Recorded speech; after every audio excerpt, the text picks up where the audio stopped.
नमस्कार बंधुगण मो नाम डली आउ आज मु तुमको मो जीवन रे घटिथिबा एक घटना विषय रे कहिबाकू जाउछि तेनु भिडियोटी को शेष पर्यंत देखंतु बहुत मजा लागिबो। मु धीरे धीरे चादरटीकू मो छाती को टाणी कांथ आड़कू मो मुहम बुलेइली। झाल रे भिजी जाइथिबा देह मुकुला केश आउ मुहम सार केश गुड़ाक लागि रहिथिला। समस्ते कहूथिले जे आज पुणीचर समस्त सीमा अतिक्रम करिसारिछि किंतु लागुथिला जेपरी घरे केही चिंता करू नाहंती। बिछଣା पाखरे रखा जाइथिबा पानी पात्ररे एपर्यंत गत रातिर ठंडा पानी थिला। केही एहाकू पूरण करिबाकू कष्ट कले नाही किंबा केही मो विषय चिंता कले नाही। मो स्वामी सुनील 4 दिन पूर्वरु ऑफिस कामरे बाहरकू जाइथिले आउ जीवा समय रे से केवल कहिथिले जे जदि तमरो स्वास्थ्य अधिक खराब हुए तेबे डाक्टरंकू डाकिबो। मु व्यस्त रहिबी। हम से सबु बेले व्यस्त थांती आउ एही घरे मो सासुमा मोर देह खराब थिबा समय रे मध्य घर काम किछि करंती नाही। से सारा दिन मते गाली दियंती आउ छोट मोट काम भी करंती नाही। खाली बिछଣା रे पड़ी रहंती।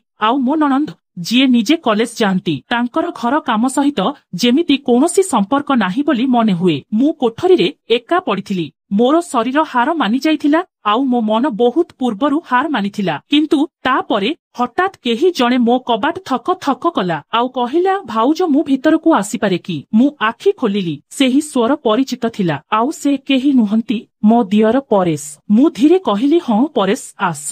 मो स्वामींक सान भाई बयसरे टिके सान किंतु तांको चिंता धारा हुए तो एही घरे सबुठारु बड़। से कोठरी भितरकू आसिले। तांको हातरे एक पात्र थिला। सेथिरु गरम बाष्प बाहारु थिला आउ हालुका सुगंध आसुथिला। से कहिले भाउज मु तम पई एही सूप तियारी करिछि दया करी एहाकू पियो तुमे किछि शक्ति पाइबो। मु तांको कथा सुनी आश्चर्य होई तांको आड़कू चाहिली। तुमे एहा करिछ? से कहिले हम। मा मना करुथिले जे से किछि होई नाही से अभिनय करुछि किंतु मु भाबिली हुए तो तमको प्रकृतरे किछि दरकार। तांको आखिरे संजता थिला। मु भावप्रवण होई गेली।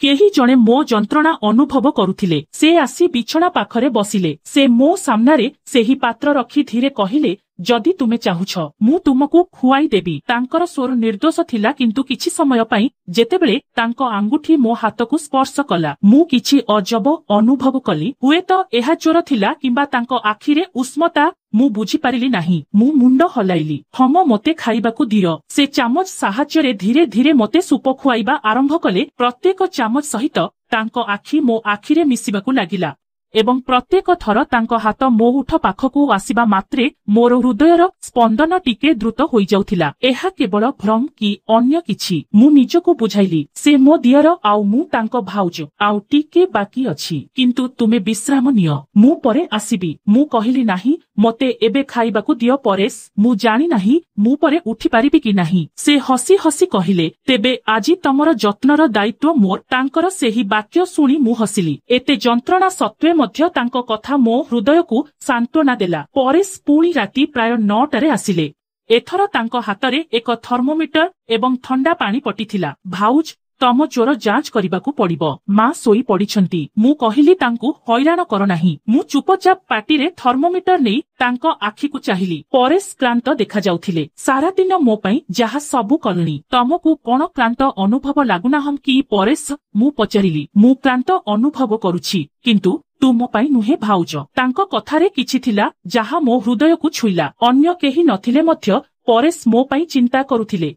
जेतेबेले से मो मुंडरे ठंडा कपड़ा लगाइले मते बहुत आराम लागिला। भाउज मु एथर मो रूम को जाउछि तमे आराम रे सोई पद ना परेश आज रातिक पई तमे मो सह मो रूम रे सोई पड़। मु प्रथम थर पई भय एवं चिंता बिना शांति रे सोईथिली केवल परेशंक उपस्थिति रे। सकाळे जेतेबेले मु आखि खोलिली झरका परदा देई बाहारु हालुका सूर्य किरण भितरकू आसुथिला। कोठरी रे एबे भी औषधर समान बास्ना थिला किंतु मोर हृदय टिके हालुका अनुभव कला जेपरी केही नीरवरे समस्त जंत्रणा बांटी नेइछि।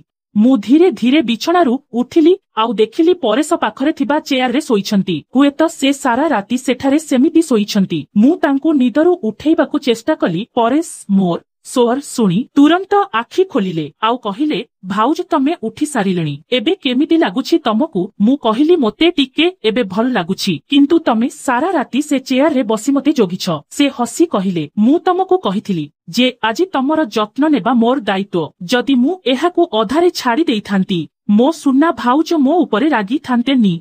तांक मुहरे निर्दोषता देखि मु हसिली। किछि समय पई मु तांक हाथ धरिबाकू इच्छा कली किंतु तापरे मु निजकू अटकाइली। से कहिले जाओ फ्रेश होई कि आस मु तम पई चा तयारी करि आनुछि। ना परेश मु करिबी तमे आउ मो पई हैरान हुओ नाही भाउज, तमे जमा चिंता कर नाही, मु सबु करिदेबी। से एपरी किछि कहिले जाहा सुनी मोर आखि लुहरे भरिगला। मो स्वामी मध्य मोते केबे एते स्नेहरे कथा कहि नाहंती। आउ एही युवक जिए केवल मोर दियर आज मोर समस्त दायित्व पालन करुछि। मु जेतेबेले वाशरूम रु बाहरकू आसिली चार सुगंध घरे व्यापीगला। परे से ट्रेरे दुईटी कप धरी ठिया होइथिले। मु तांकू चाहिली। से निश्चित भाबरे एही घरर सबुठारु सान पुओ थिले किंतु आज से सबुठारु बड़ समर्थन परी मने हेउथिला। मु परेशनकू कहिली बसी जाओ, आमे एकाठी चा पीबा। से बसीगले। तांक आखि कप उपरे थिला किंतु तांक आंगुठी कपर रैंडल सहित खेलुथिला जेपरी से किछि कहिबाकू चाहुथिले किंतु कहि पारिले नाही। मु धीरे पचारिली कौन हेउछि परेश?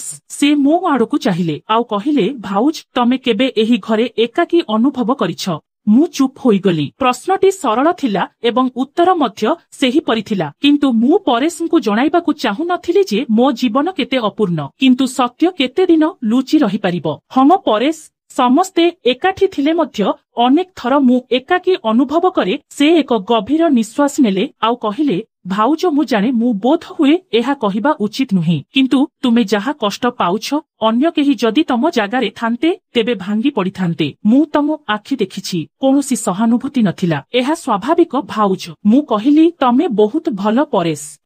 ना भाउज मु भल नुहे कारण मु अनेक थर भाबिछि जदि मु तुम स्वामी होइथांती तेबे तमे कौन केबे एका अनुभव करिथांत। तांक प्रश्न किछि मुहूर्तक पई कोठरीर पवनकू बंद करिदेला। मु किछि कहि पारिली नाही। से चुपचाप कप उठाई बाहरकू चलीगले। दिन बीतीगला। मोर स्वास्थ्य धीरे धीरे सुधुरिबाकू लागिला किंतु परेशंक कथा एबे भी मो हृदय प्रतिध्वनित हेउथिला। तांकर यत्न, तांक कथा, तांक दृष्टिकोण सबु किछि मोते मोर हजि जाइथिबा सम्मान फेराई देउथिला। गोटिए संध्यारे जेतेबेले मु अगणारे बसिथिली परेश आसी मो पाखरे बसिले आउ कहिले भाउज आज मु तमर प्रिय हालुआ तयारी करिछि। मोर कोन पसंद तमे किपरि जानिल? मु आश्चर्य होई पचारिली। से कहिले मु तमर डायरी पढिछि जहा पाठ टेबुल भितरे रखा जाइथिला। मु आश्चर्य होई गेली। तुमे मो डायरी पढिछ? हां, किंतु केवल सेही पृष्ठागुड़िक जेउठारे तुमे निजकू असहाय बोली लेखिथिला। तुमे अनुभव कर जे एही घरे केही बुझी परिबे नाही किंतु मु थिली भाउज जिए तम मनर कथाकू बुझी परिल। तांक कथारे एक कंपन थिला, एक अपूर्ण इच्छा।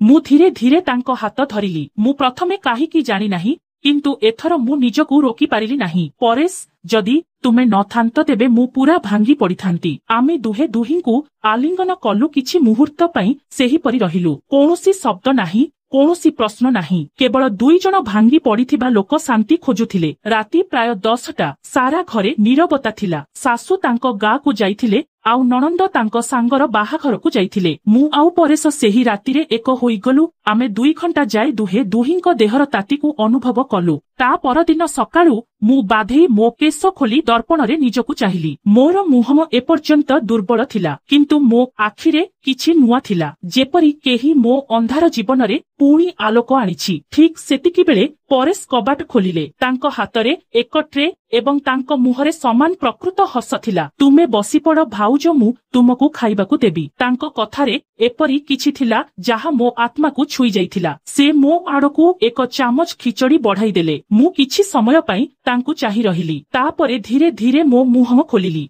खाद्य सेते स्वादिष्ट नथिला किंतु एथिरे हृदयर उष्मता थिला। परेश कहिले भाउज तमे केबे भय अनुभव करिब नाहम कि? लोक माने कोन कहिबे, परिवार कोन भाबिबे? से किछि समय पई अटकी गले। तापरे से कहिले जदि तुमे लोकंक अपेक्षा अधिक हराइबाकू भय करुनाहम तेबे बंचिबार अर्थ कन्न। मो हातरू चामच खसीगला। से नई पड़ी ताहाकू उठाइले। मु तांकू चाहिली। से एबे मो आखिकू देखुथिले। परेश मो आखिरे आर्द्रता देखिले। तापरे से धीरे धीरे पाखकू आसी मो हाथ धरिले आउ मते किस कले आउ कहिले मु केवल निजकू प्रमाणित करिबाकू चाहे, तुम पाई बंचिबाकू एक सुजोग चाहुछि। मु किछि कहिबा पूर्वरु सेतेबेले केही जणे कबाट ठक ठक कला। आमे दुहे आश्चर्य होइगलु। परेश शीघ्र मठू अलगा होई हटिगले आउ मु निज पोशाक पिंधि कबाट खोलिली। से आउ केही नुहंती मो स्वामी सुनील। मो स्वामी मुहरे क्रांति थिला किंतु तांको आखि ताजुब थिला। परेश तू एठारे कौन करुछु? परेश निजको नियंत्रण करी कहिले।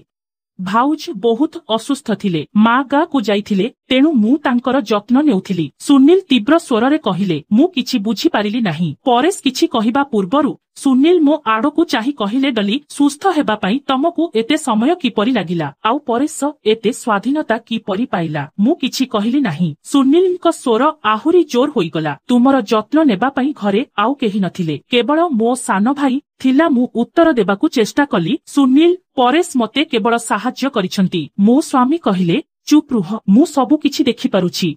तुम दुहींक मध्यरे कौन चलीछि मु अंध नुही। परेश कहिले भाई तमे भूल बुझुछ। तेबे मु कौन भाबिबी आउडली तमे भाबुथिल जे मु ऑफिस कामरे बाहरे अछि, तेबे तमे एमिति काम करिबो बोली। सुनीलଙ୍କ कथा परेशଙ୍କୁ ମଧ୍ୟ भांगी देला। तांको आखिरे लुह थिला। भाई मु भाउजଙ୍କ जत्न नेछि काहिकी ना तुमे एठारे नथिला, माँ भी एठारे नथिले, केही एठारे नथिले। मु सुनीलଙ୍କୁ चाहिली। तांको आखिरे संदेह थिला किंतु सेही संदेहरे कौनसी अनुताप नथिला, केवल अहकार थिला। मु धीरे कहिली जदि तमे एठारे थांत तेबे हुएत मते परेशଙ୍କ आवश्यकता पड़ी न थांता। सेही रातिरे सुनील मो सहित कथा न होई सोई पड़िले। परेश तांको रूम को गले आउ मु झरका पाखरे बसी चंद्र को चाही रहिली। मो मनरे अशांति थिला। तेणु बंधुगण एही वीडियो एठारे शेष हेउछि। आशा करूछि आपण मानंकु एहा पसंद आसीथिबो। जदि आपण मानंकु वीडियोटी पसंद आसीछि तेबे वीडियो को लाइक आउ चैनल को सब्सक्राइब करंतु। धन्यवाद।